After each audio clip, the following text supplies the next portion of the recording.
Hello student, हम last part देख रहे हैं। ये क्लास नाइन्थ में एसएसटी में हिस्ट्री का फर्स्ट चैप्टर का लास्ट पार्ट अब हम देख रहे हैं 6 का। 6 point the revolution and everyday life.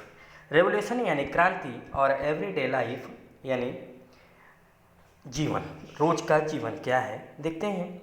The revolution and everyday life, क्रांति और रोज का जीवन। ठीक है, तो फिर यहाँ पे next, can politics change the clothes people wear, the language they speak और द बुक दे, क्या है बेटा? Can politics change the clothes people wear, the language they speak और द बुक्स दे रीड। क्या राजनीति उन लोगों के कपड़े बदल सकती है जो वे पहनते हैं, जिस भाषा में वो बोलते हैं या वे किताबें पढ़ते हैं? क्या बदल सकती है लैंग्वेज? द ईयर्स फॉलोइंग 1789 में फ्रांस में सा मेनी सच चेंजेस, बहुत सारे चेंजेस हुए। इंसान ने देखा, क्या देखा? मैन ने, वुमेन ने और चिल्ड्रन ने 1789 को फ्रांस में बहुत सारे चेंजेस देखा, मैन, वुमेन एंड चिल्ड्रन ने। The revolutionary governments took it upon themselves to pass laws that would translate the ideals of liberty and equality into everyday practice। इसमें क्या है कि देखा उन्होंने कि 1789 के बाद के कई वर्षों में फ्रांस में पुरुषों, महिलाओं और बच्चों के जीवन में कई ऐसे बदलाव हुए। क्रांतिकारी सरकारों ने खुद को उन कानूनों को पारित करने के लिए जो हर रोज डेली लाइफ में स्वतंत्रता और समानता के आदर्शों को पालन करते थे, ये लाया गया। एक महत्वपूर्ण देखिए, one important laws the came into effect some after the storming.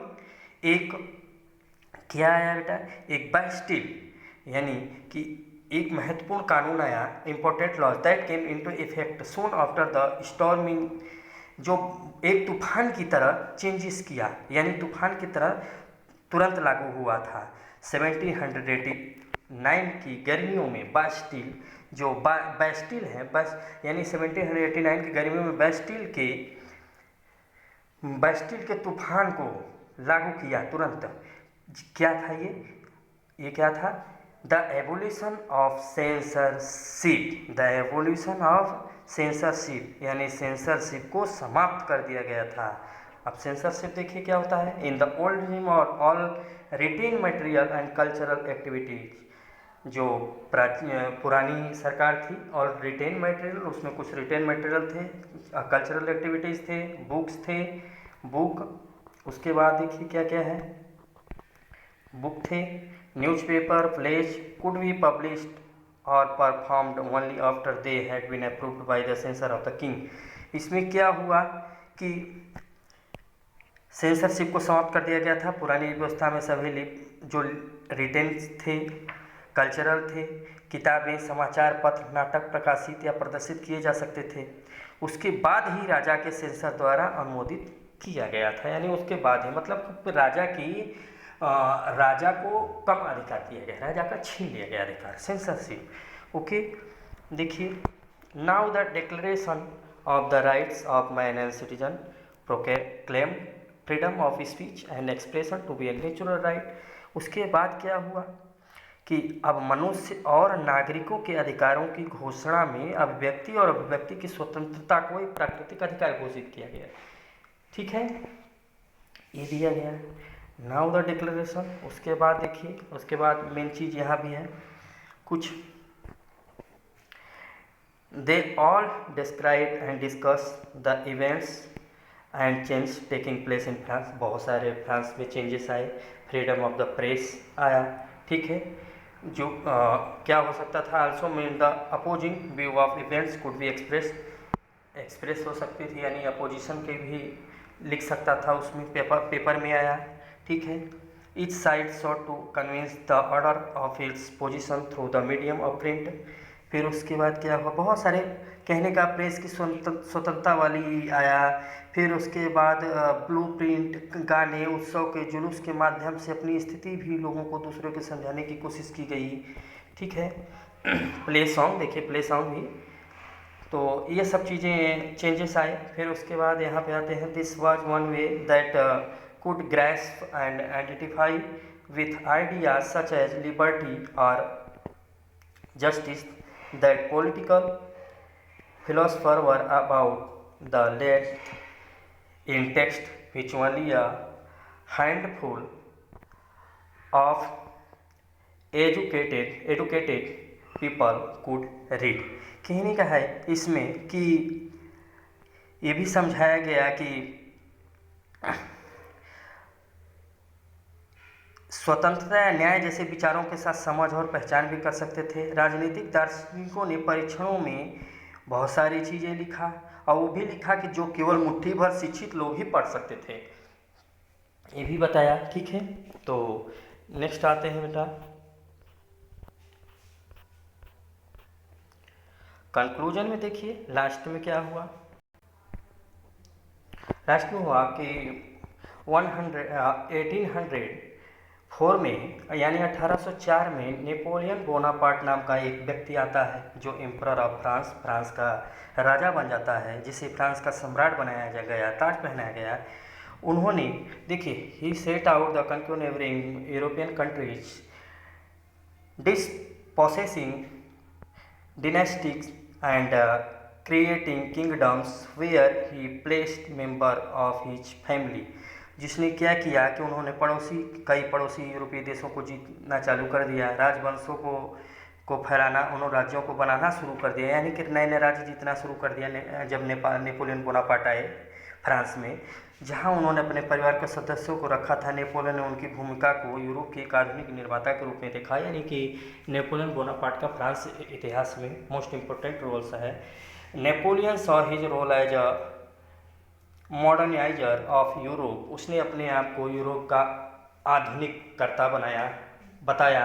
He introduce many laws. उसने बहुत सारे लॉज इंट्रोड्यूस किए। प्रोटेक्शन ऑफ प्राइवेट प्रॉपर्टी के प्रोटेक्शन के लिए भी उसने बहुत सारे कानून बनाए।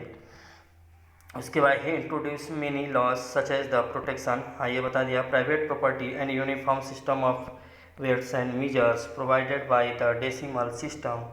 उसने क्या किया, उन्होंने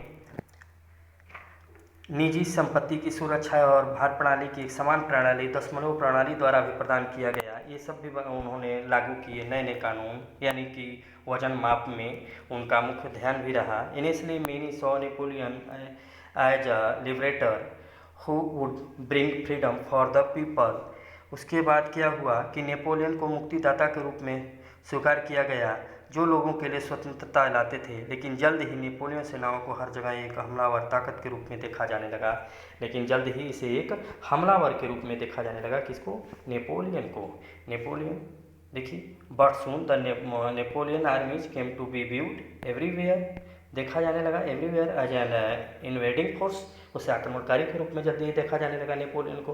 पहले तो माना जा रहा था कि फ्रांस के लिए अच्छा आदमी है, शासक है, लेकिन बाद में होने लगा कि नहीं, ये लुटेरा है। He was finally defeated. अंत में फाइनली अंत में वो पराजित हुआ। कहाँ? वाटरलू के मैदान में इन 1815। 1815 में वाटरलू में पराजित हुआ।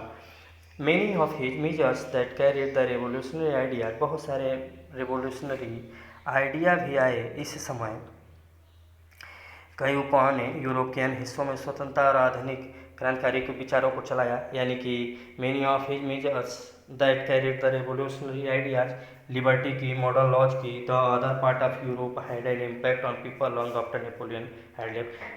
नेपोलियन के छोड़ने के बाद बहुत सारे चेंजेस हुए यूरोप में, लिबर्टी का, मॉडर्न लॉज का, इस सब के बारे में भी। ओके, तो द आइडियाज ऑफ लिबर्टी यानी कि लिबर्टी की आइडिया, विचार और डेमोक्रेटिक राइट्स ये भी आए। देखिए, स्वतंत्रता और लोकतांत्रिक अधिकारों के विचार फ्रांसीसी क्रांति की सबसे महत्वपूर्ण विरासत थे। The ideas of liberty and democratic rights were the most important legislation of the French revolution. French revolution की सबसे मोस्ट ये दोनों थे। कौन? स्वतंत्रता और लिबर्टी की स्वतंत्रता और डेमोक्रेटिक राइट्स से थे। This spread from France to the rest of Europe. यह बहुत तेज़ी से बढ़े फ्रांस से अदर प्लेस पे भी, यूरोप में भी। 19th सेंचुरी में वर फेडरल सिस्टम्स, तो सामंतीवादी व्यवस्था पे भी वर एबोलिश। सामंतीवादी व्यवस्था को एबोलिश कर दिया गया, समाप्त कर दिया गया। कॉलोनाइज यानी colonies peoples rebirth the idea of freedom from the bondage into their movements to create a sovereign nation state।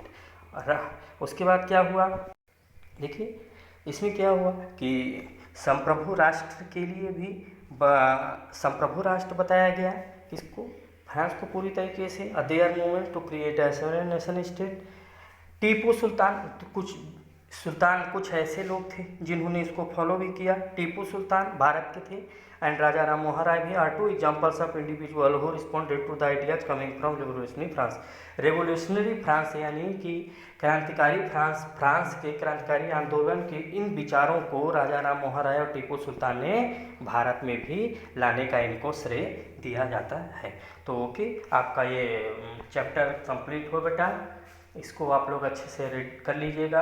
अगर कोई प्रॉब्लम होगी तो फिर से इसको बार बार एक दो बार भी अच्छे से एक्सप्लेन करिए, अच्छे से तैयार करिए। Okay, thank you.